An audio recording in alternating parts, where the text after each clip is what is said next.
Internal audits, statutory audits, financial risk management, corporate matters और direct taxation आदि में expertise रखने वाले सीए सत्यम गुप्ता जी के पास ऑडिटिंग, अकाउंटिंग, टैक्सेशन, जीएसटी और कॉन्करेंट बैंक ऑडिट्स आदि में वृहद अनुभव प्राप्त है। The institute of chartered accountants of India द्वारा certificate course on corporate social responsibility और certificate course on concurrent audit of banks कर चुके CA Satyam Gupta ji the institute of chartered accountants of India के एसोसिएट मेंबर भी हैं। वर्तमान में MS Gupta Satyam and associates में practising chartered accountant CA Satyam Gupta जी का बिजनेस पाठशाला में एक्सपर्ट के तौर पर हम स्वागत करते हैं।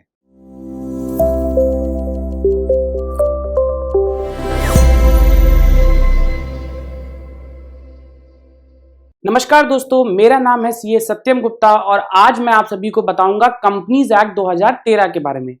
जी हाँ दोस्तों, जैसे आप सभी जानते होंगे कि अगर आप इंडिया में बिजनेस करना चाहते हैं तो उसके बहुत सारे फॉर्म हैं। उसमें आप चाहें तो आप प्रोप्राइटरशिप में बिजनेस कर सकते हैं, पार्टनरशिप में कर सकते हैं अगर 2 से ज्यादा लोग हैं या 2 लोग हैं, और उसके एडवांस फॉर्म में जाना चाहते हैं तो आप एक कंपनी भी फॉर्म कर सकते हैं। कंपनी अलग अलग तरीके की हो सकती है, private limited, public limited, limited by shares, तमाम तरीके की कंपनियां होती हैं।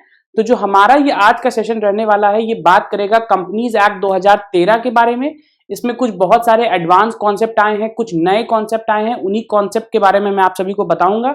तो चलिए ये आज का सेशन स्टार्ट करते हैं। तो दोस्तों, सबसे पहले हम लोग बात करेंगे कंपनीज एक्ट 2013 के अंदर कुछ नए कॉन्सेप्ट आए थे, उन्हीं कॉन्सेप्ट के बारे में। इसमें देखिए सबसे इंपॉर्टेंट कॉन्सेप्ट जो आया था वो आया था national company law tribunal, NCLT जिसको हम लोग बोलते हैं। तो दोस्तों जो ये एनसीएलटी होता है, ये जैसे मैंने आपको बताया कि अगर आपके normal rules and regulations follow करने के लिए आपके पास एक पुलिस स्टेशन होता है जो ओवरलुक करता है कि सारे सिटीजन सही से काम कर रहे हैं कि नहीं, उसी तरीके से ये एनसीएलटी होता है, ये कंपनीज के मैटर को डील करता है। उसके बाद देखिए 1% कंपनी का एक नया कॉन्सेप्ट आया था। इसमें क्या होता है कि आपने, जैसे मैंने आपको बताया कि अगर आप बिजनेस करना चाहते हैं, सिंगल पर्सन है तो आप प्रोप्राइटरशिप में करेंगे, अगर आपके पास 2 से अधिक लोग हैं तो आप पार्टनरशिप कर सकते हैं या कंपनी बना सकते हैं। तो इस कॉन्सेप्ट के आने से पहले क्या होता था कि अगर आपको प्राइवेट लिमिटेड बनानी है तो आपको मिनिमम 2 लोग तो चाहिए ही थे। मगर क्या हुआ कि क्या आपके पास अगर 2 लोग नहीं है तो आप कंपनी नहीं बना सकते। तो जो हमारा ये 1% कंपनी का कॉन्सेप्ट आया था, इसने इसी कंडीशन को ओवरराइड कर दिया। मींस अब आपको 2 लोग मिनिमम नहीं चाहिए, अगर आप अकेले भी हैं तो भी आप एक प्राइवेट लिमिटेड कंपनी बना सकते हैं। उस कंपनी को हम लोग बोलते हैं 1% कंपनी, ओपीसी। इस कंपनी का जो नाम होता है, इसको इस तरीके से आपको रखना होता है कि सपोज अगर आपकी कंपनी का नाम एबीसी है तो आप नाम रखेंगे ABC OPC private limited. Means जो ये 1% कंपनी वर्ड है, ये आपको बीच में लगाना आवश्यक है। उसके बाद हम लोग बात करेंगे वुमेन डायरेक्टर के ऊपर। देखिए दोस्तों, जो कंपनी लॉ का कॉन्सेप्ट है, ये बात करता है इक्वालिटी की। मींस इसमें क्या हो गया कि अगर आपकी कंपनी किसी एक सर्टेन टर्नओवर या सर्टेन लिमिट से अबव चली जाती है, उसका साल का टर्नओवर ज्यादा है, तो कुछ एक कंपलसरी कंडीशन रखी गई है जिसको हम लोग बोलते हैं वुमेन डायरेक्टर से रिलेटेड। उसमें ये बोला गया है कि आपकी कंपनी का जो बोर्ड है उसमें वुमेन डायरेक्टर होने अनिवार्य है। तो जो आज का हमारा सेशन है वो इन्हीं सब बातों में बात करेगा। मींस ये जो इंपॉर्टेंट टॉपिक्स आए हैं, कुछ नए अमेंडमेंट आए हैं जो मैंने आपको 3 अभी बताए, तो टॉपिक इसी के बारे में है। चलिए आगे बढ़ते हैं और अब हम लोग बात करेंगे डिफरेंट टाइप ऑफ कंपनीज की। दोस्तों देखिए, जैसे मैंने आपको बताया था 1% कंपनी कौन सी हो गई कि अगर आपके पास सिर्फ 1 पर्सन है, मींस 1% अगर आपके पास है तो ये 1 पर्सन ही जो होगा ये कंपनी बनाएगा, और इसकी बनाई हुई कंपनी को हम लोग बोलेंगे 1% कंपनी। आगे चलेंगे, हम लोग बात करेंगे लिमिटेड लायबिलिटी पार्टनरशिप की। दोस्तों इसका नाम भले ही पार्टनरशिप है, बट ये एलएलपी फॉर्म में रजिस्टर्ड होती है। इसको हम लोग बोलते हैं लिमिटेड लायबिलिटी पार्टनरशिप। और ये जो हमारी पार्टनरशिप है, ये भी एमसीए से रजिस्टर्ड होती है और एमसीए के द्वारा गवर्न की जाती है। देखिए, जो लिमिटेड लायबिलिटी पार्टनरशिप होती है, यहाँ पे कुछ एमसीए के इंपॉर्टेंट प्रोविजंस हैं वो आ जाते हैं। मींस इसमें क्या होता है कि आपको नॉर्मल वर्किंग तो करनी ही है, बट साल खत्म होने के बाद कुछ रिटर्न्स होते हैं, वहां पे आपको मिनिस्ट्री ऑफ कॉर्पोरेट अफेयर्स में अपने पूरे जो अकाउंट्स हैं इसकी इंफॉर्मेशन देनी है, कितने पार्टनर्स हैं उनकी इंफॉर्मेशन देनी है, इसलिए इसको हम लोग बोलते हैं गवर्नड बाय एमसीए। उसके बाद आता है प्राइवेट लिमिटेड कंपनी, पीएलसी। दोस्तों सबसे ज्यादा जो कंपनी फॉर्म में इस समय चल रहा है वो यही प्राइवेट लिमिटेड कंपनीज है। प्राइवेट लिमिटेड कंपनीज क्या होती हैं, जहां पे आपके पास 2 डायरेक्टर्स होते हैं और एक शेयर कैपिटल डिसाइडेड होती है, उनको लेके आते हैं और आप एक कंपनी फॉर्म करते हैं। सबसे ज्यादा कंपनी जो फॉर्म हो रही है इस समय वो प्राइवेट लिमिटेड कंपनीज हो रही है, that are limited by shares. Means shares के साथ वो लिमिटेड रहती हैं। उसके बाद होती हैं पब्लिक लिमिटेड कंपनीज। जैसे नाम से ही आपको क्लियर हो रहा है, पब्लिक लिमिटेड कंपनीज मींस यहाँ पे क्या है कि जो पैसा लगा हुआ है वो पब्लिक का लगा है। मींस देखिए प्राइवेट लिमिटेड कंपनी, हमारा और आपका जैसे दो पार्टनर हो गए, उन्होंने क्या किया, डायरेक्टरशिप ली, अपना पैसा लगाया, कंपनी चलाई, इसको हमने बोल दिया प्राइवेट लिमिटेड कंपनी। बट यही कंपनी जब पब्लिक से पैसा लेती है मींस वो क्या करती है, वो चाहती है कि पब्लिक उसको पैसा दे। तो जिन भी कंपनीज के शेयर्स लिस्टेड हैं या जिन्होंने पब्लिक से पैसा उठाया हुआ है वो सारी कंपनीज हमारी पब्लिक लिमिटेड कंपनीज हो जाती हैं। इस तरीके की कुछ बेसिक कंपनीज होती हैं। आगे चलेंगे हम लोग बात करेंगे कंपनी के बारे में डिटेल में कि कंपनी किस तरीके से काम करती है, कैसे ऑपरेट करती है और कंप्लायंसेस उसके कौन कौन से होते हैं। दोस्तों मैं आपको बहुत इंपॉर्टेंट एक बात बता दूं यहाँ पे कि कंप्लायंसेस कंपनी फॉर्म में बहुत जरूरी है, क्योंकि अगर आप कंपनी बना रहे हैं और आप चाहते हैं कि आपको रिकॉग्निशन मिले एमसीए से, तो आपको उसके द्वारा बताए हुए कुछ कंप्लायंसेस करना बहुत जरूरी है। इसी में देखिए सबसे इंपॉर्टेंट यहाँ पे जो कंप्लायंस हो रहा है वो क्या होता है, the companies act 2013 regulate appointment, qualification, remuneration and retirement of directors. दोस्तों यहाँ पे जो बात बताई गई है कंपनीज एक्ट 2013 में, इसमें देखिए appointment, qualification, remuneration and retirement of directors means देखिए क्या होता है, डायरेक्टर जो कंपनी के अंदर होते हैं उसमें कंपनीज एक्ट 2013 जो है वो रेगुलेट करता है इन चार चीजों को, जिसमें सबसे पहला होता है अपॉइंटमेंट, दूसरे नंबर पे आता है क्वालिफिकेशन, थर्ड पे आता है रेम्यूनरेशन एंड फोर्थ पे आता है रिटायरमेंट। अगर डायरेक्टर को इन चारों में से कोई भी चीज करनी है तो कंपनीज एक्ट में बताए हुए रेगुलेशन के तहत ही वो कर पाएगा। उसके बाद देखिए क्या होता है, aspect such as how to conduct board meeting, share holders meeting. अब कंपनीज एक्ट जो हमारा है वो ये भी बताता है कि शेयर धारकों की बैठकें जो होती हैं, जिनको हम लोग बोलते हैं बोर्ड मीटिंग और शेयर होल्डर्स मीटिंग, ये दो तरीके की मीटिंग्स होती है यहाँ पे। इन मीटिंग्स को किस तरीके से करना है, उसमें कितनी कोरम होनी चाहिए, कितने मेंबर्स प्रेजेंट होने चाहिए, वो सारी जो कंडीशंस है वो ये बताता है। उसके बाद the preparation and presentation of annual accounts and regular maintenance of books of account. ये बहुत इंपॉर्टेंट कॉन्सेप्ट इसलिए भी है क्योंकि देखिए ये जो पब्लिक डोमेन में इंफॉर्मेशन जाती है कंपनी के बारे में कि उसने साल भर कैसे ऑपरेट किया, उसने साल में कितना रेवेन्यू कमाया और कितना टर्नओवर किया, वो सब आपको पता चलेगी उसकी बुक्स ऑफ अकाउंट से। और बुक्स ऑफ अकाउंट जो मेंटेन होते हैं उनको जरूरी होता है एमसीए पे अपलोड करना, मींस रिटर्न के तहत ये सारी कागज जो है वो अपलोड की जाती हैं और इंफॉर्मेशन को पब्लिक डोमेन में लाते हैं। आगे चलेंगे और हम लोग बात करेंगे मैंडेटरी कंप्लायंस के बारे में। देखिए मैंडेटरी कंप्लायंस और किस किस तरीके के होते हैं। सबसे पहले देखिए बोला है company name board. Company name board क्या होता है, company shall paint and affix the name and address of registered office and keep the same painted affix outside every office and place of business where business is carried on. दोस्तों देखिए ये जो बात यहाँ पे बताई गई है वो ये कहता है, ये सेम प्रोविजन जीएसटी में भी है कि अगर आपने कंपनी बनाई तो आपको जो कंपनी का नाम है उसका साथ उसका CIN नंबर है, इसको बड़ा बड़ा तरीके से लिखवाना है अपने हर उस ऑफिस, हर उस फैक्ट्री के बाहर जहां पे आप बिजनेस ऑपरेट कर रहे हैं, जिससे पता चल सके कि इस कंपनी का काम इस ऑफिस में होता है। ये कंडीशन इस तरीके की होती है कि अगर आपने करंट में जीएसटी का रजिस्ट्रेशन भी लिया होगा तो वहां पे भी ये कंडीशन मेंशन है कि जो बिजनेस का आपका नाम है और जो जीएसटी का नंबर है, ये जरूरी है कि ये दोनों चीजें जो है आप मेंशन करें अपने कंपनी के बाहर, अपने ऑफिस के बाहर या किसी भी ऐसी प्रोमिनेंट प्लेस पे, वहां पे कोई भी आता है उसको इजीली ये चीजें दिखनी चाहिए। उसके बाद क्या है, लेटर हेड से रिलेटेड कंप्लायंस है। Every company shall gets his name registered, address of registered office, CIN number, telephone number, email ID printed on all business letters, bill head, letter papers. देखिए दोस्तों ये जो कंडीशन यहाँ पे बताई है इसमें बोला गया है कि कंपनी अगर आपकी बन गई उसके बाद आप कंपनी से रिलेटेड कोई भी कागज प्रिंट कराते हैं, चाहे वो आपका लेटर हेड हो, बिजनेस लेटर्स हो, बिल्स हेड हो या लेटर हेड्स, मतलब इस तरीके की कोई भी जितनी इंफॉर्मेशन आपके पास होती है कंपनी से रिलेटेड, वहां पे आपको क्या करना है, वहां पे आपको कंपनी का नाम प्रिंट करना है, उसका CIN नंबर प्रिंट करना है, उसकी ईमेल आईडी मेंशन करनी है, टेलीफोन नंबर मेंशन करना है। ये कुछ 4-5 छोटी चीजें बताई हैं, बट आपको ध्यान ये रखना है कि अगर ये चीजें आप प्रिंट करने से मिस कर जाते हैं तो आपके ऊपर लग सकती है हैवी पेनल्टी। तो ये आपको ध्यान रखना है कि कंपनी अगर आपकी बनी तो आपको ये सारी चीजें जितनी मैंने बताई आपको ये सब जगह प्रिंट करनी है। अब हम लोग बात करेंगे बैठक के ऊपर। बैठक मीन्स क्या होता है कि आपको एक बोर्ड मीटिंग करनी होती है कंपनी बनने के बाद। देखिए जैसे मैंने आपको बताया बोर्ड मीटिंग जरूरी कब है, फर्स्ट बोर्ड मीटिंग जो आपकी होती है वो कब होनी चाहिए, वो 30 डेज ऑफ इनकॉर्पोरेशन मींस आपकी कंपनी जिस दिन बनी वहां से आपको 30 दिन कैलकुलेट करना है और विद इन 30 डेज आपको क्या करना है, आपको करनी है अपनी first board meeting. Board meeting देखिए क्या होती है दोस्तों, जितने भी आपके डायरेक्टर्स हैं वो बोर्ड में हैं उनको आना पड़ेगा। Must send notice to every director at least 7 days before the meeting. अगर आप ध्यान से समझे तो आपको क्या करना है, 30 दिन के अंदर मीटिंग करनी है और मीटिंग की जो नोटिस है वो एटलीस्ट 7 डेज बिफोर आनी ही चाहिए।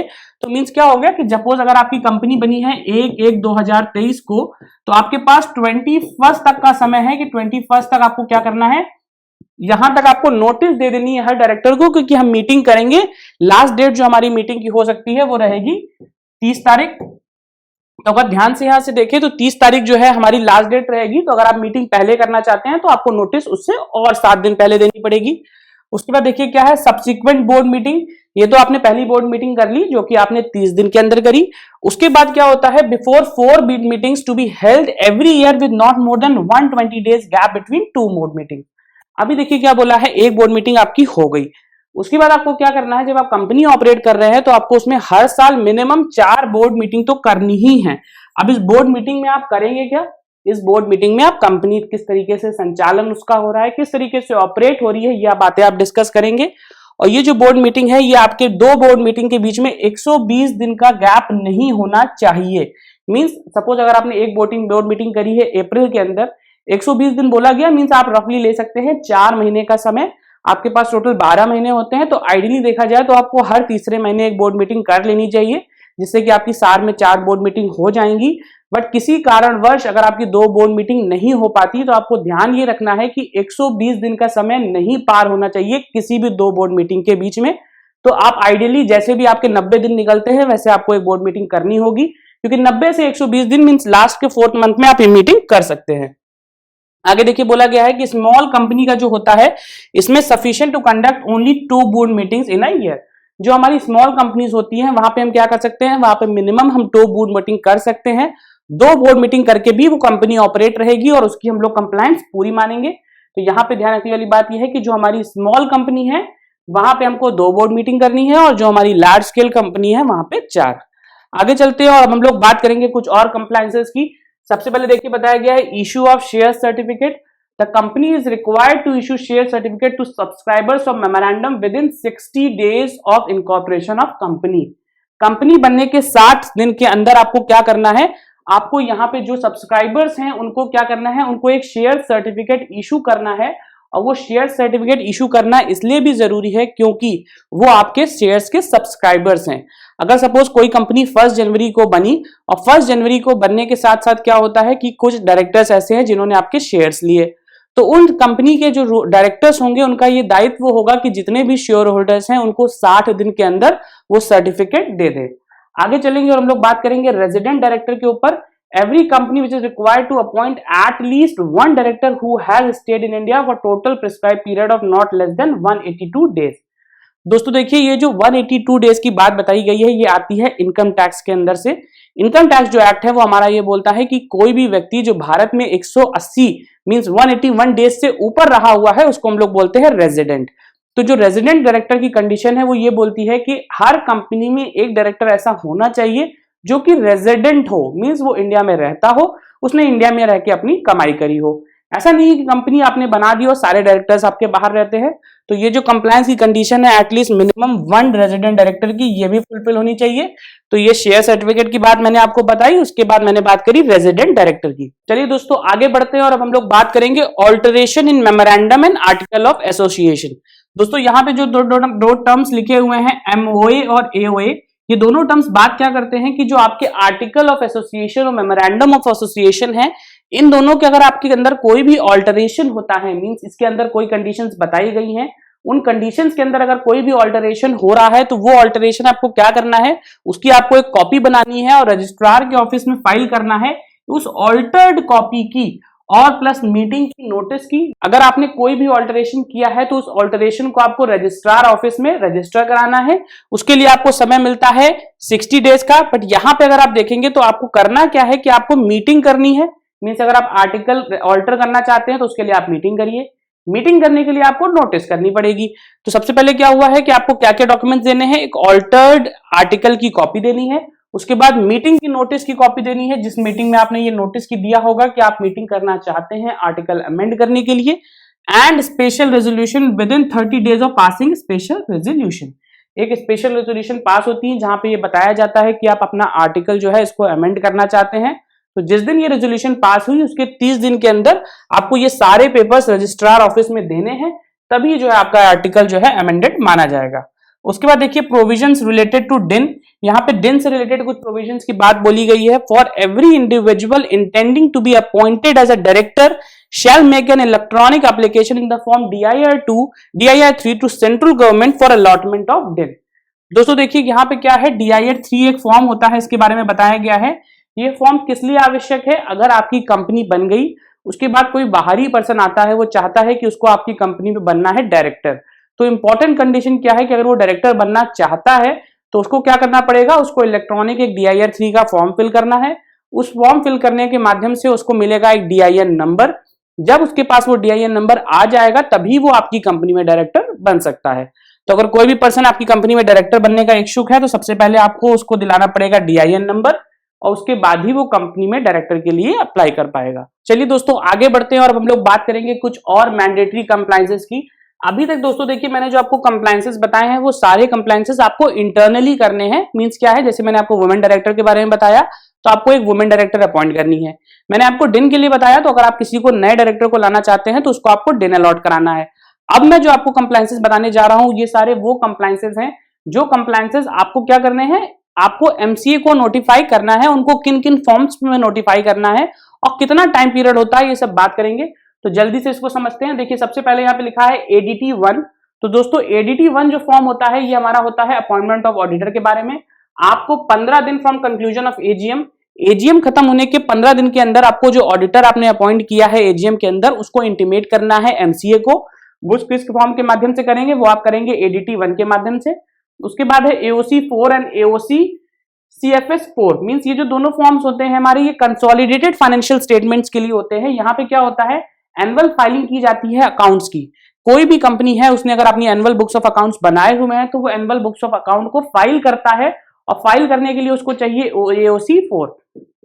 तो वो जो AOC4 का फॉर्म होता है उसको फिल करेगा।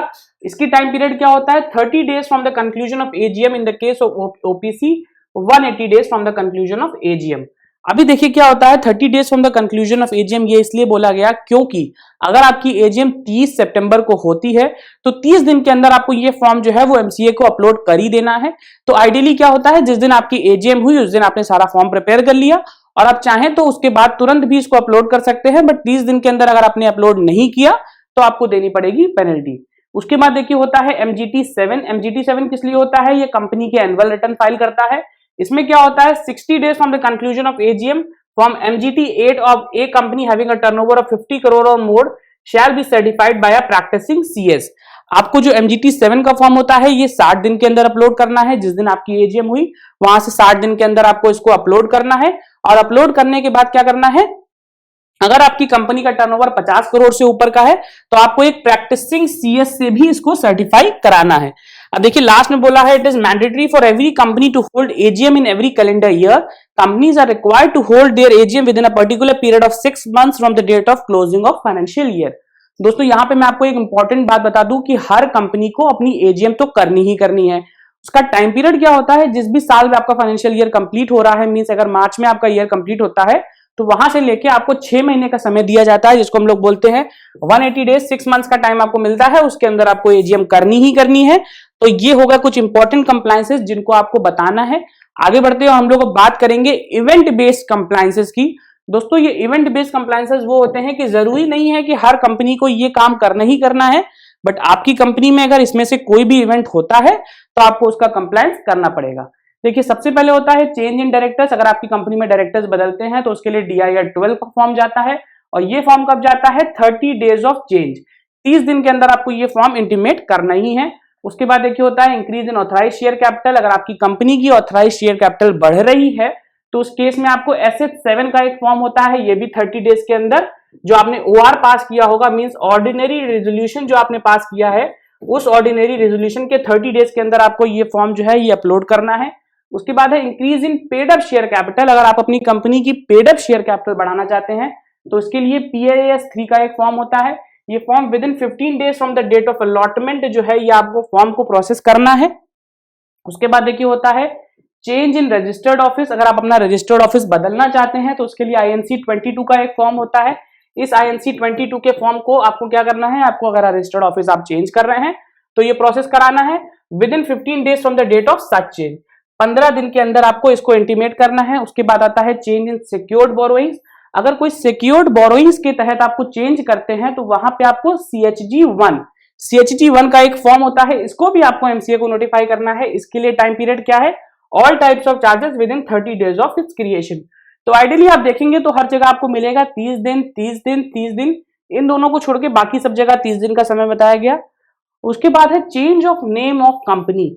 किन्हीं कारणवश अगर आपको अपनी कंपनी का नाम बदलना पड़ता है तो उसके लिए आपको क्या करना है? INC 24 का एक फॉर्म होता है। इस फॉर्म को आपको within 60 days from the date of applying for reservation of name in INC 1, आपको सबसे पहले तो INC 1 के तहत अपने कंपनी का जो नया नाम आप रखना चाहते हैं उसको रिजर्व करना है। जब वो नाम आपको रिजर्वेशन में मिल गया तो उसके बाद आपको फाइल करना है INC 24 का ये फॉर्म, और इसको फाइल करने की पीरियड होती है आपका 60 डेज। कन्वर्जन ऑफ कंपनी के लिए आपको फाइल करना है INC 27 का फॉर्म। आगे चलते हैं और हम लोग बात करेंगे इसी के बारे में, फाइलिंग ऑफ रेजोल्यूशन। देखिए जो आपने कंपनी का चेंज करा हुआ है उसके लिए क्या होता है, अगर आप कोई भी रेजोल्यूशन और कोई भी एग्रीमेंट करते हैं कंपनी के तहत तो उस रेजोल्यूशन और एग्रीमेंट के लिए आपको फाइल करना है MGT 14 का फॉर्म। देखिए MGT जो 14 होता है हमारा, ये कोई भी रेजोल्यूशन और कोई भी एग्रीमेंट अगर आप करते हैं अपनी कंपनी के अंदर तो आपको ये फॉर्म फाइल करना है। और ये फॉर्म फाइल आपको कब करना है? Within 30 days from the date of passing of resolution. Resolution pass करने के 30 दिन के अंदर आपको ये MGT 14 का फॉर्म फाइल करना है। और रेजोल्यूशन में क्या क्या कंडीशन और क्या बताई उसको आपको करना है नोटिफाई। उसके बाद आता है removal of auditor before expiry. आपकी कंपनी में अगर कोई ऑडिटर था और उसको आप रिमूव करते हैं अपने ऑफिस से, उसका टाइम पीरियड एक्सपायर होने से पहले, तो उस केस में आपको ADT 2 फाइल करना है। और जो ADT 2 होता है, ये ADT 2 जो आपको 30 डेज में फाइल करेंगे आप। उसके बाद application of KYC of director. जो आपकी कंपनी में डायरेक्टर्स है उनकी होती है एनुअल KYC, तो वो जो KYC होती है वो DIR 3 KYC फॉर्म में जाती है on before 38 April of immediate next financial year. हर साल जब KYC करने का टाइम पीरियड क्या होता है, जो आपका नेक्स्ट फाइनेंशियल ईयर होगा, आपको 30 अप्रैल तक KYC करनी ही करनी है। उसके बाद आता है report of disqualification of directors DIR 9। जो आपके डायरेक्टर्स अगर कुछ डिस्क्वालिफाइड क्वालिफिकेशंस में आ रहे हैं तो उसके लिए आपको फाइल करना है DIR 9। और जो DIR 9 का फॉर्म होता है, ये फॉर्म भी आपको 30 दिन के अंदर फाइल ही करना है। अगर किसी का डिस्क्वालिफिकेशन हो रहा है तो 30 दिन के अंदर आपको ये फॉर्म फाइल करना है। आगे चलते हैं हम लोग बात करेंगे अदर कंप्लायंसेस के बारे में। देखिए यहाँ पे दोस्तों बताया गया है कि declaration of commencement of business. Company में बहुत जरूरी है कि अगर आप बिजनेस करना चाहते हैं और आप कमेंसमेंट ऑफ एक्टिविटी कर रहे हैं इनकॉर्पोरेशन के बाद, तो वहां पे आपको ये डिक्लेरेशन ऑफ कमेंसमेंट देना है। और डिक्लेरेशन ऑफ कमेंसमेंट आप कब देंगे? ये देंगे आप फॉर्म INC 20A में। INC 20A में आपको ये फॉर्म देना है और ये फॉर्म आपको 180 days from its incorporation to commence business. जिस दिन भी आपको इनकॉर्पोरेशन का सर्टिफिकेट मिल गया वहां से आपको 180 दिन का समय दिया जाएगा। और इस 180 दिन के समय के अंदर आपको क्या करना है? आपको कमेंसमेंट की एप्लीकेशन देनी है। और इस कमेंसमेंट की एप्लीकेशन के बाद ही आप कोई बिजनेस स्टार्ट कर पाएंगे। आगे चलते हैं और अब हम लोग बात करेंगे कुछ ऐसे फॉर्म्स की जो कि company significant beneficial ownership rules 2019 के तहत आपको फाइल करने हैं। वो देखिए कौन कौन से फॉर्म है, जल्दी जल्दी बात करेंगे। देखिए सबसे पहले होता है Ben 1, every individual who is SBO। SBO क्या हो गया? स्पेशल बिजनेस मींस क्या हो गया? सिग्निफिकेंट बिजनेस ओनरशिप जो होती है आपकी, अगर आपके बिजनेस में कोई भी सिग्निफिकेंट ओनरशिप रखता है तो वो आपका SBO हो गया। उसके बाद क्या है? To file the company within 90 days from 8/2/2019 to make a declaration for SBO for any change in SBO within 30 days from acquiring charge देयरइन।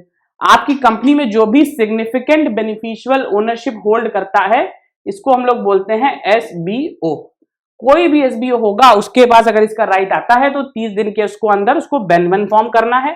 और बेन 2 जो फॉर्म होता है, company to file BEN 2 within 30 days of receipt of BEN 1 to ROC। अगर देखिए जिसके पास ownership आई उसने Ben 1 file किया। अब कंपनी का दायित्व यह है कि बेन 1 फाइल होने के बाद 30 दिन के अंदर उसको बेन 2 फाइल करना है। और ये वो फाइल करेगा ROC के पास, उसको बताएगा कि मेरे पास क्या हुआ है, इसका बेन 1 आया था और हमने इसको अप्रूव कर दिया। उसके बाद क्या होता है? बेन 3 फॉर्म जो आता है रजिस्टर ऑफ SBO। SBO का रजिस्ट्रेशन के लिए हमको बेन 3 फॉर्म फाइल करना है। तो ये 1, 2, 3 ये 3 फॉर्म हमारे हो गए SBO से रिलेटेड। आगे चलते हैं और हम लोग बात करेंगे बेन 4 फॉर्म के बारे में। तो दोस्तों देखिए क्या होता है, बेन 4 का जो फॉर्म है वो किसको किसको फाइल करना है? every reporting company shall give a notice in Ben 4 in case where its members other than individual hold not less than 10% of its, कोई भी कंपनी के पास अगर कोई इसके मेंबर्स हैं जो 10% से ज्यादा का राइट होल्ड करते हैं तो उसमें क्या क्या हो सकता है, शेयर्स हो सकते हैं, वोटिंग राइट्स हो सकते हैं, या right to receive particular dividend in any distribution payable in a financial year. इन कंडीशंस में अगर कोई भी पर्सन इसको होल्ड कर रहा है 10% से ऊपर तो कंपनी को क्या करना है, कंपनी को ये नोटिस देनी है बेन 4 फॉर्म के तहत, और ये बेन 4 फॉर्म का जो है उसको नोटिस करनी है और एमसीए को बताना है कि हमारे पास ऐसे ऐसे एसबीओज हैं जिनके पास ये राइट्स रखे हुए हैं। आगे चलते हैं और हम लोग बात करेंगे कुछ अदर कंप्लायंसेस के बारे में कि अगर आप कंपनी चला रहे हैं तो आपको और क्या क्या करना पड़ता है। सबसे पहले आता है intimated to registrar of companies, company के रजिस्ट्रार को इंटीमेट करना होता है किस किस के बारे में, for appointment of directors, removal of directors and certain other changes in prescribed manner. जैसे मैंने आपको बताया डायरेक्टर का अपॉइंटमेंट, उसका रिमूवल या उसके रिलेटेड में कोई भी इंफॉर्मेशन है वो आपको रजिस्ट्रार को बतानी ही बतानी है। उसके बाद देखिए एक इंपॉर्टेंट कंप्लायंस आया था सीएसआर से related, the companies act also inserted the CSR corporate social responsibility provision in the companies act 2013। अभी क्या हुआ, कंपनीज एक्ट 2013 के तहत एक कंप्लायंस आया था इंपॉर्टेंट, वहां पे ये बताया गया कि आपको सीएसआर प्रोविजन के तहत कुछ अपना दायित्व है कि आपको कॉर्पोरेट सोशल रिस्पांसिबिलिटी के तहत वो पैसा जो है समाज को वापस करना है, उससे रिलेटेड कंप्लायंस आपको करने पड़ेंगे। Further registration is required depending on business type turnover such as professional tax और जीएसटीआईएन। कंपनी में क्या होता है, टर्नओवर बेस्ड कुछ रजिस्ट्रेशन होते हैं जिसमें जीएसटी और प्रोफेशनल टैक्स का होता है, तो ये भी आपको करना पड़ेगा। आगे चलते हैं और हम लोग बात करेंगे एनुअल फाइलिंग्स फॉर एलएलपी। अगर आपने लिमिटेड लायबिलिटी पार्टनरशिप बनाई हुई है जिसको हम लोग बोलते हैं एलएलपी, तो उसमें कौन से एनुअल कंप्लायंसेस होते हैं। दोस्तों देखिए सबसे पहले क्या होता है, इसमें भी दो तरीके के कंप्लायंसेस होते हैं, एक हमारा होता है इवेंट बेस्ड और एक होता है हमारा एनुअल फाइलिंग। तो जो इवेंट बेस्ड हमारे कंप्लायंसेस होते हैं उसमें कौन से कंप्लायंसेस आते हैं, जो कि एक पर्टिकुलर इवेंट होने पे ही आपको करना, हर एलएलपी को वो कंप्लायंस नहीं करना है। इसमें क्या होते हैं, फॉर्म 3 आता है, फॉर्म 4 आता है, फॉर्म 5, 6, 9, 13 एंड 15। ये कुछ फॉर्म्स हमारे ऐसे हो गए जो हमारे इवेंट बेस्ड है। उसके बाद आते हैं एनुअल फाइलिंग्स के। एनुअल फाइलिंग होती है फॉर्म 8 में और फॉर्म 11। ये दो फॉर्म बहुत ही इंपॉर्टेंट हैं क्योंकि अगर हर एक एलएलपी बनी है तो उस एलएलपी को ये फॉर्म फाइल करना आवश्यक इसलिए है क्योंकि ये फॉर्म फाइल किए बिना आपकी एनुअल फाइलिंग कंप्लीट नहीं होती। तो अगर आपने एलएलपी बनाई है तो ये दो फॉर्म आपके लिए बहुत जरूरी है। आगे चलते हैं हम लोग बात करेंगे इवेंट बेस्ड कंप्लायंसेस की। जैसे मैंने आपको बताया था कि ये कंप्लायंसेस वो हैं जो हर एक एलएलपी को नहीं करने, बट आपकी अगर एलएलपी में ऐसा कुछ होता है तो आपको ये कंप्लायंसेस करने हैं। सबसे पहले देखिए इसमें आता है filing of consent of designated partners. इसके लिए आपको क्या करना है, डेजिग्नेटेड जो पार्टनर्स है इसके लिए फॉर्म 4 फाइल करेंगे और ये फॉर्म आपको फाइल करना है within 30 days of incorporation. Next हम लोग आगे बढ़ते हैं filing of change in partners. ये भी सेम फॉर्म से फाइल हो जाता है, ये भी आपको करना कब है, within 30 days of change. आगे बढ़ते हैं और हम लोग बात करेंगे एलएलपी एग्रीमेंट एंड चेंजेस देयरइन। जो आपने एलएलपी बनाई है इसके तहत आपको करना पड़ता है एक एलएलपी का एग्रीमेंट। जो एलएलपी का एग्रीमेंट होगा इसके लिए आप फॉर्म 3 फाइल करेंगे और ये फॉर्म 3 भी with in 30 days of incorporation of LLP agreement आपका फाइल हो जाना चाहिए। मींस जिस दिन आपने एग्रीमेंट किया उसके 30 दिन के अंदर आपको ये फॉर्म फाइल करना है। उसके बाद है शिफ्टिंग ऑफ रजिस्ट्रार्ड ऑफिस। अगर अपना रजिस्टर्ड ऑफिस बताना चाहते हैं, आप बदलना चाहते हैं तो उसके लिए फॉर्म 15 आपको दिया जाता है, बट वो फॉर्म 15 का जो टाइम है वो भी 30 डेज का ही है। तो आपको देखेंगे ज्यादातर केसेस में यहाँ 30 डेज का ही टाइम रखा गया है। तो अगर आप एलएलपी चलाते हैं, कोई भी कंप्लायंस होता है तो आपको मोटा मोटा याद रखना है कि 30 दिन के अंदर उसको नोटिफाई कर दीजिए। लास्ट में देखिए क्या है, नेम परिवर्तन के लिए बोला गया है। अगर आप कंपनी का नाम बदलना चाहते हैं तो उस केस में आपको क्या करना पड़ेगा, उसके लिए भी आपको नोटिफाई करना है। प्लस जिस दिन आपने नाम चेंज किया उसके लिए आपको 30 डेज का टाइम पीरियड दिया जाएगा। रिस्पेक्टिव उसका एक फॉर्म है, उसमें आप जाके इसको इन्फॉर्म कर सकते हैं। अब हम लोग बात करेंगे एनुअल कंप्लायंसेस के बारे में कि अगर आपने एक एलएलपी बनाई है तो उसमें साल के जो कंप्लायंसेस मैंने आपको बताए थे वो कौन से होते हैं। तो यहाँ पे एनुअल कंप्लायंसेस दो ही होते हैं, जैसे मैंने आपको बताया फॉर्म 11 का और फॉर्म 8 का। फॉर्म 11 क्या होता है, यहाँ पे आपको फाइलिंग करना होता है एनुअल रिटर्न की। ये इंपॉर्टेंट इसलिए है क्योंकि इसको आपको फाइल करना है within 60 days of closure of financial year. दोस्तों ध्यान से समझिएगा, अगर आपका फाइनेंशियल ईयर 31/3/23 में कंप्लीट होने वाला है तो आपको क्या करना है, 60 डेज जो इसके होंगे वो 30/5/2023 को कंप्लीट हो जाएंगे। तो आपको 30 मई तक जो है अपना फॉर्म 11 जो है इसको फाइल करना बहुत जरूरी है। नीचे वाला जो फॉर्म 8 होता है ये एनुअल अकाउंट्स के लिए होता है। इसके लिए क्या होता है, within 30 days from the end of financial year 6 months of such financial year. तो जिस भी साल आपका कंप्लीट होता है उस कंप्लीट होने के 6 महीने जब आपके पूरे हो रहे हैं उसके बाद के 30 दिन, मींस इसकी अगर हम लोग बात करें तो जो हमारा 31 मार्च होता है इसके 6 महीने हमारे कंप्लीट होंगे 30/9/23 को। इसके बाद हमको 30 डेज का पीरियड और मिलता है, तो इसको हम काउंट करें अगर तो 30/10/23 ये हमारी पूरी टाइमलाइन बनके आ जाती है कि 31 को अगर हमारा 31 मार्च को ये फाइनेंशियल ईयर कंप्लीट हुआ तो यहां से हम 6 महीने आगे गए, 30 सितंबर 23 आ गया। उसके बाद 30 डेज हमने और ऐड किए, 30 अक्टूबर 23 आ गया। तो 30 अक्टूबर जो 23 है वो हमारा टाइम पीरियड हो जाएगा फॉर्म 8 फाइल करने का। दोस्तों जैसे आपने जानते होंगे कि जो अलग अलग फॉर्म्स में बिजनेसेस किए जाते हैं, जिसमें आप प्रोप्राइटरशिप में कर सकते हैं, पार्टनरशिप में या कंपनी में। तो आज का जो हमारा सेशन है ये बात करेगा उसी पार्टनरशिप के बारे में। आपने देखा होगा कि बहुत सारी ऐसी फर्में होती हैं जिसमें एक से अधिक लोग रहते हैं। वो क्या करते हैं कि एक पार्टनरशिप एग्रीमेंट बनवा लेते हैं और उसमें 2 लोग मिलकर काम करते हैं, और जो पार्टनरशिप एग्रीमेंट में प्रॉफिट शेयरिंग रेशियो ये सब बताए होते हैं उसी के तहत उनका वो पालन करते हैं। और पालन करने के साथ साथ वो क्या करते हैं, रजिस्टर्ड होके काम कर सकते हैं, जिससे ये हो सकता है कि म्यूचुअल फ्यूचर में आने वाले कोई भी कॉन्फ्लिक्ट से उनको रिजोल्यूशन मिल पाए। तो जो आज का हमारा सेशन है ये पूरा पार्टनरशिप एक्ट के बारे में है। तो चलिए इसको स्टार्ट करते हैं।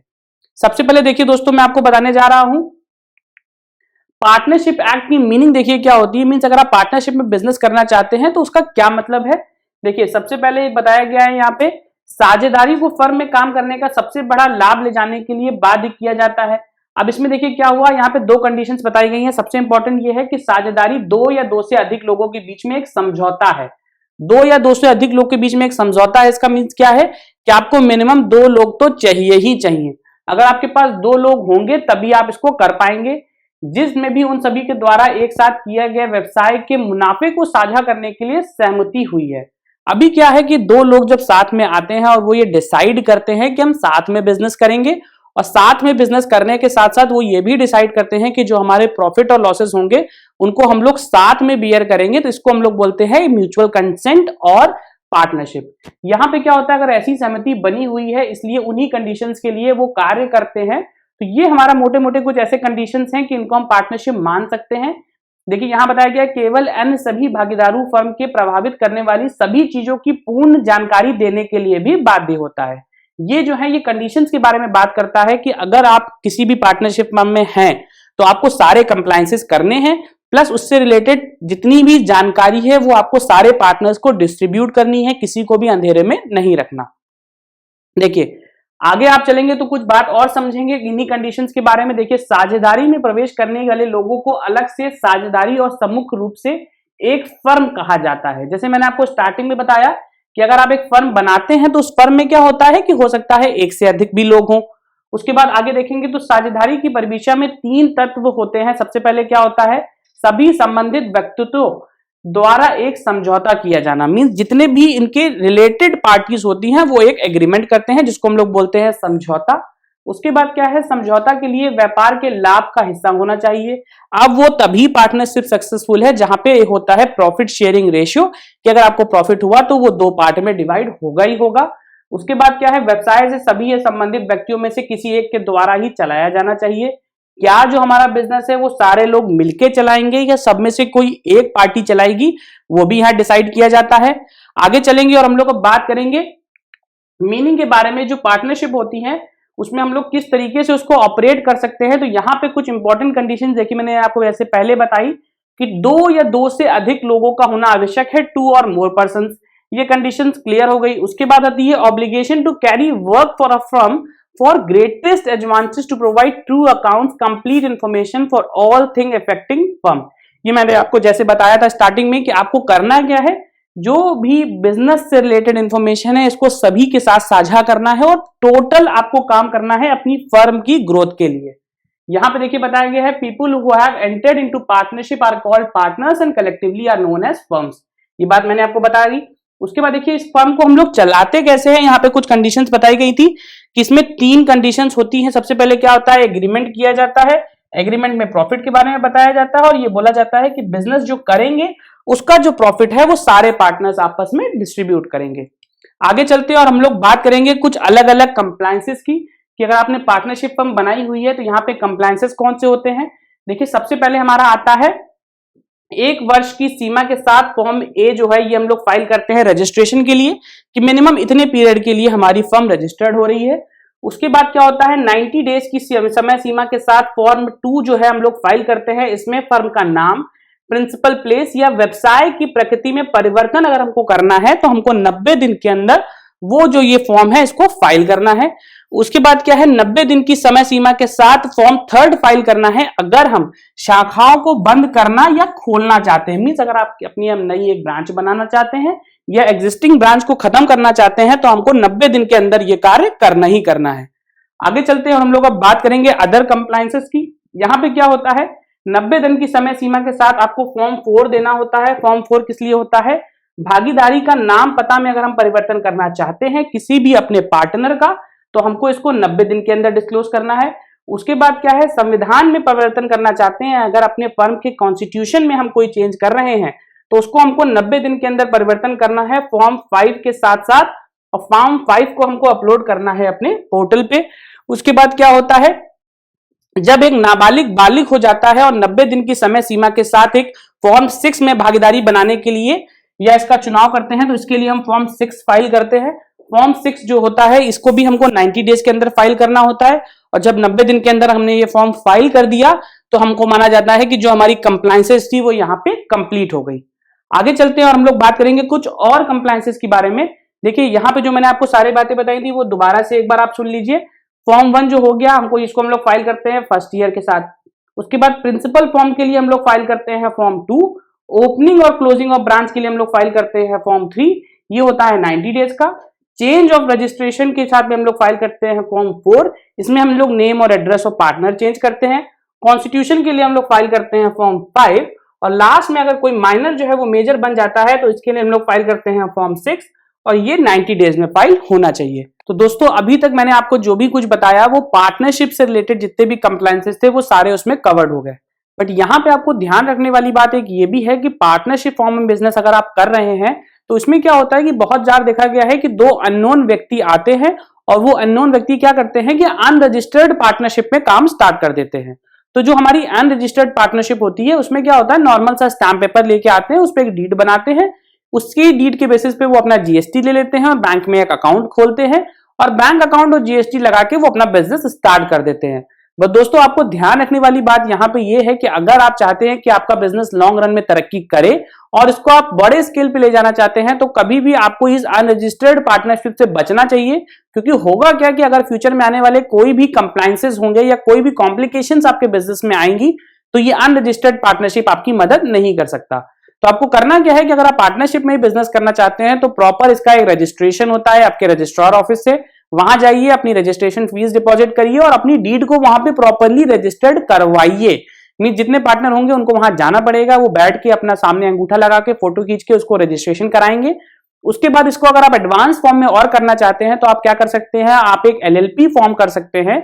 एलएलपी को हम लोग बोलते हैं लिमिटेड लायबिलिटी पार्टनरशिप।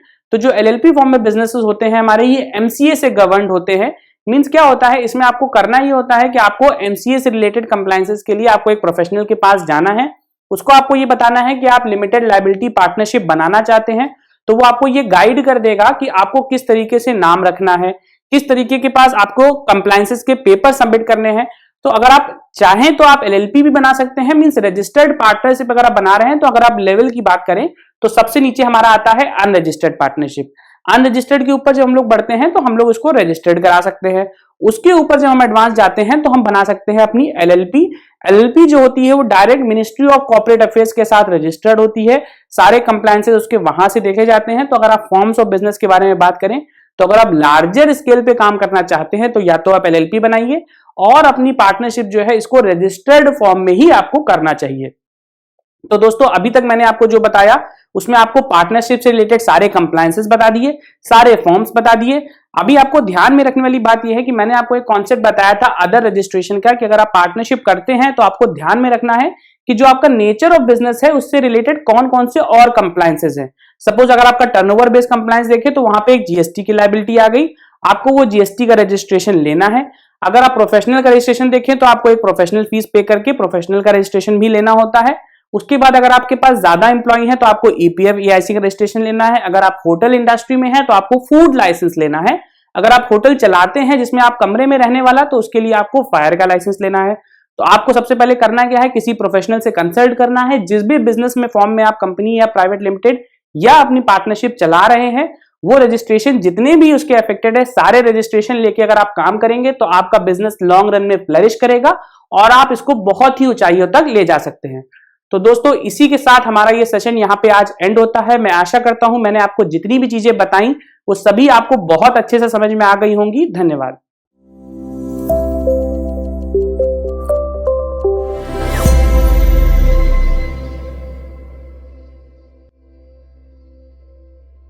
क्या आप अपना खुद का बिजनेस शुरू करना चाहते हैं? इसीलिए आज इस वीडियो के माध्यम से हम आपको कुछ ऐसे सक्सेसफुल स्मॉल बिजनेस आइडियाज के बारे में बताएंगे जिन्हें शुरू करने के लिए कम पैसे और ज्यादा लगन की जरूरत है और जो आपके लिए काफी लाभदायक भी साबित होंगे। तो चलिए आज के इस सेशन की शुरुआत करते हैं और सबसे पहले बात करते हैं प्लास्टिक एंड अलाइड प्रोडक्ट्स की इंडस्ट्री में आने वाले प्रोडक्ट एयर बबल शीट की। Number 1, air bubble sheet. Air bubble wrap sheets एक लचीली और पारदर्शी प्लास्टिक शीट है जिसमें कई छोटे एयर पॉकेट होते हैं। बबल शीट की पैकिंग पेपर से बेहतर स्क्रैच सुरक्षा प्रदान करती है और शिपिंग और भंडारण के दौरान वस्तुओं की सुरक्षा के लिए उपयोग की जाती है। एयर बबल शीट बनाने का बिजनेस शुरू करना प्रोडक्ट्स के पैकेजिंग बिजनेस में काफी लाभदायक साबित होगा। शीट के अलावा आप अपने कस्टमर की आवश्यकता के अनुसार air bubble roll, air bubble bag और एयर बबल फिल्म बना सकते हैं। ये हल्की नाजुक वस्तुओं, इलेक्ट्रॉनिक सामान, कैलकुलेटर आदि की पैकेजिंग के लिए सबसे उपयुक्त है। एयर बबल रैप हल्का वाटरप्रूफ है और नाजुक वस्तुओं को पैक करने के लिए उपयोग किया जाता है। इस इंडस्ट्री में ग्रोथ का सबसे बड़ा कारण है वेयरहाउसिंग, पैकेजिंग इंडस्ट्री में ग्रोथ और ई कॉमर्स को बढ़ावा मिलना। अगर आप ये बिजनेस करना चाहते हैं तो आपको कम से कम 60 से 65 लाख के इन्वेस्टमेंट की जरूरत होगी। वही 2000 से 3000 स्क्वायर फीट एरिया में आप अपना बिजनेस शुरू कर सकते हैं। लेकिन इलेक्ट्रिसिटी के लिए आपको 90 से 100 किलोवाट के लोड की जरूरत होगी। इस इंडस्ट्री में काम करने के लिए आपको 10 से 15 वर्कर्स और इससे आप 15 से 20% तक का प्रॉफिट भी कमा सकते हैं। BOPP adhesive tape. BOPP tape shipping और इन्वेंट्री प्रबंधन उद्योगों में सबसे व्यापक रूप से उपयोग किए जाने वाले हैं। वे अपनी मजबूत, सुरक्षित सील और अत्यधिक तापमान के प्रतिरोध के लिए जाने जाते हैं। सभी औद्योगिक और अलग अलग जगहों पर प्रतिदिन बड़ी मात्रा में इसका इस्तेमाल किया जाता है। इससे न केवल उद्योग को एक नया रूप दिया जाता है बल्कि इसने नए उद्यमियों के लिए भी व्यापार के मार्ग खोल दिए हैं जो आप भी कर सकते हैं, जिसके लिए आपकी इन्वेस्टमेंट कम से कम 60 से 65 लाख रुपए होगी। इस इन्वेस्टमेंट से आप अपने यूनिट में 3 से 4 हजार रोल्स पर डे बना सकते हैं, जिसके लिए आपको 15 से 20 वर्कर्स की जरूरत होगी। इस यूनिट को बनाने के लिए आपको 3000 से 3500 स्क्वायर फीट एरिया की जरूरत होगी और इलेक्ट्रिसिटी के तौर पर आपको 20 से 30 किलोवाट इलेक्ट्रिक लोड की जरूरत होगी और इस बिजनेस से आप 10 से 15% तक का प्रॉफिट कमा सकते हैं। Number 3, acrylic signage board business. आपने कई सारे साइन बोर्ड्स और नेम प्लेट्स देखे होंगे जिनमें एक 3D इफेक्ट आ रही होती है, चमकते हुए ग्लास की तरह, मगर वो ग्लास से नहीं बने होते। जी हाँ, ये साइन बोर्ड्स बने होते हैं एक प्लास्टिक पॉलीमर से जिसे एक्रिलिक कहा जाता है। एक्रिलिक बोर्ड्स ग्लास की तरह शाइनी और स्मूथ होते हैं और ग्लास बोर्ड्स के मुकाबले कई गुना ज्यादा मजबूत और ड्यूरेबल होते हैं, जिस वजह से आज इसका इस्तेमाल साइन बोर्ड्स और नेम प्लेट्स बनाने के लिए ग्लास के ऑल्टरनेटिव के रूप में किया जाता है। जितने मजबूत और अट्रैक्टिव ये एक्रिलिक साइन बोर्ड्स हैं, उतना ही अट्रैक्टिव है इनका business. Acrylic boards manufacturing business में प्रॉफिट मार्जिन 30 से 35% तक है। इतना अच्छा प्रॉफिट मार्जिन देखकर आप सोच ही रहे होंगे कि इस बिजनेस से कैसे जुड़े। तो चलिए आपको बताते हैं एक्रिलिक बिजनेस से जुड़ी कुछ बेसिक डिटेल्स। अगर आपको अपना बिजनेस ग्रो करना है तो इनिशियल इन्वेस्टमेंट नाम के बीज को बोना तो पड़ेगा ही। 25 से 30 लाख रुपए की इन्वेस्टमेंट के साथ आप एक्रिलिक बोर्ड्स के बिजनेस की शुरुआत कर सकते हैं। 30 से 35% तक के प्रोजेक्टेड प्रॉफिट मार्जिन को अचीव करने के लिए आपको 15 से 20 लोगों की वर्क फोर्स के साथ प्रतिदिन 80 से 120 स्क्वायर फीट बोर्ड की प्रोडक्शन करनी होगी। सभी मशीनरीज को चलाने के लिए 10 से 12 किलोवाट बिजली की जरूरत पड़ेगी और वर्क एरिया जहां आप मैन्युफैक्चरिंग करेंगे वो 1500 से 2000 स्क्वायर फीट एरिया सफिशिएंट रहेगा। पीसीबी केबल्स का उपयोग सभी प्रकार के विद्युत तारों, नियंत्रण केबलों, टेलीफोन केबलों और सिग्नलिंग में बिजली वितरण के लिए किया जाता है। औद्योगिक क्षेत्र के विकास और बिजली उत्पादन में वृद्धि के साथ केबल की मांग अधिक है। इस उत्पाद का मौजूदा बाजार में काफी अच्छा स्कोप है, जिससे आप अच्छा प्रॉफिट कमा सकते हैं। इस बिजनेस को शुरू करने के लिए आपको 1.2 से 1.3 करोड़ रुपए की जरूरत होगी, जिसमें 1 से 2 मैट्रिक टन पर डे की कैपेसिटी पर आप काम कर सकते हैं। इसके लिए आपको 4000 से 5000 स्क्वायर फीट एरिया की जरूरत होगी और इस यूनिट में काम करने के लिए आपको 15 से 20 लोगों की जरूरत होगी। 15 से 20 किलोवाट इलेक्ट्रिक लोड भी आपके लिए काफी होगा। अगर बात करें प्रॉफिट की, तो आप 5 से 10% तक का प्रॉफिट आराम से कमा सकते हैं। तो ये था आज का बिजनेस आइडिया। उम्मीद है कि आपके लिए सेशन काफी फायदेमंद साबित हुआ होगा। अब हम जुड़ेंगे जूम सेशन पर, जिसका लिंक आपको YouTube चैट बॉक्स में मिल जाएगा। तो अगर आज के टॉपिक को लेकर आपका कोई भी जरूरी सवाल है तो जूम सेशन पर जरूर जुड़िएगा, जहां पर आप अपने सवाल एक्सपर्ट से पूछ सकते हैं और अपना जवाब प्राप्त कर सकते हैं।